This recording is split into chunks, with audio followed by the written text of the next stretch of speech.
Your room is voting on who you become. So is your phone. So is the chair where you keep avoiding the work. You keep asking discipline to win a fight. Your environment restarts every morning. A forge is arranged for the work.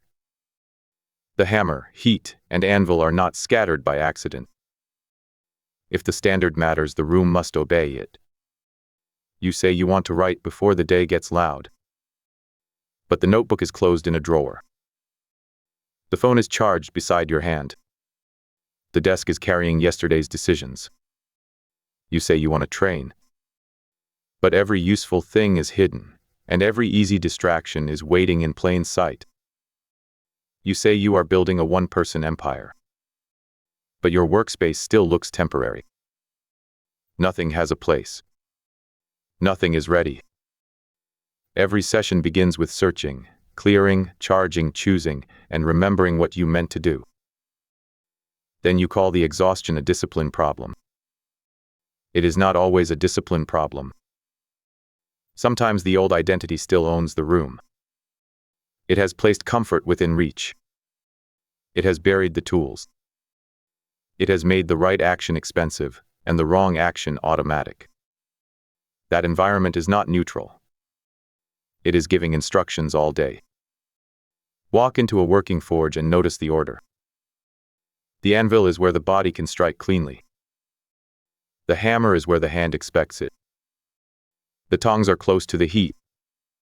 The water is ready before the steel needs cooling. Every object carries a decision that no longer has to be made.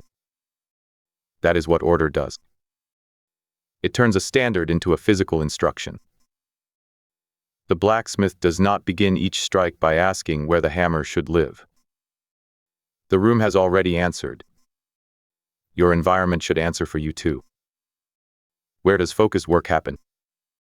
What appears when the laptop opens? Which application is one movement away? Which distraction requires no resistance at all? What does your eye meet when energy drops? These are not small details. They are the rails your behavior runs on. Willpower can push against bad rails for a while. But willpower is expensive. It changes with sleep, stress, hunger, disappointment, and the number of decisions already spent. The environment keeps working when willpower is tired. That is why a lower standard can survive inside a person with serious ambition. The ambition lives in the mind. The old standard lives in the room. And the room gets more votes because you touch it every day. The few do not leave that conflict unresolved. They make identity visible. Not with posters. Not with expensive objects. Not with a staged life built for applause. They make the desired action easier to begin. They make the unwanted action harder to reach.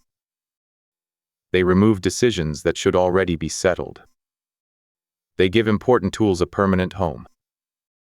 They let the room carry part of the discipline. This is not about perfect minimalism. A useful environment can be worn, small, rented, shared, or unfinished.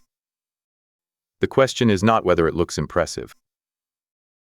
The question is whether it tells the truth about the person you are becoming. Does the space prepare the work or delay it? Does the phone serve the plan or interrupt it? Does the evening protect tomorrow or leave tomorrow to clean up the damage? The crown is not decoration. It is the standard made visible. And a standard that cannot be seen in your environment is still too easy to negotiate. Do not redesign your whole life tonight. Choose one repeated action that matters. Writing. Training. Outreach. Planning. Creating the offer. Then make 5 changes. First, name the starting signal. What physical action means the session has begun? Opening one document. Putting the phone in another room. Setting the notebook on the center of the desk. Lacing the shoes before thought begins. Make the signal obvious and repeatable. Second, stage the first tool. Do not make tomorrow search for what tonight can place. Leave the page open. Charge the device. Set the camera battery beside the camera. Put the client list where outreach begins. Prepare the first 2 minutes of the work. Third, remove one friction point. If the desk must be cleared, clear it now. If 5 tabs compete for attention, close them. If the file has no name, name it. If the task is too vague, write the next visible action. Friction loves ambiguity. Give the work a clean entry. Fourth, add resistance to the old behavior. Log out. Move the charger. Delete the shortcut. Leave the remote outside the room. Use a block list during the session. Do not depend on a heroic refusal when a small barrier can interrupt the habit. Fifth, close the room for your future self. At the end of the session, reset the tools. Record the action. Remove the evidence of drift. Leave one clear invitation for the next return. This is how a room begins to carry a standard. Not through one dramatic cleaning. Through repeated placement. Every object returned is a vote. Every distraction moved is a vote. Every tool prepared is a vote. The room learns what happens here. And eventually, so do you. You do not need a larger house to begin. You do not need a perfect studio. You need one corner that tells the truth. One surface that is ready. One tool that has a home. One barrier between you and the old pattern. Tonight, choose one part of your environment. Make the right action easier. Make the wrong action more expensive.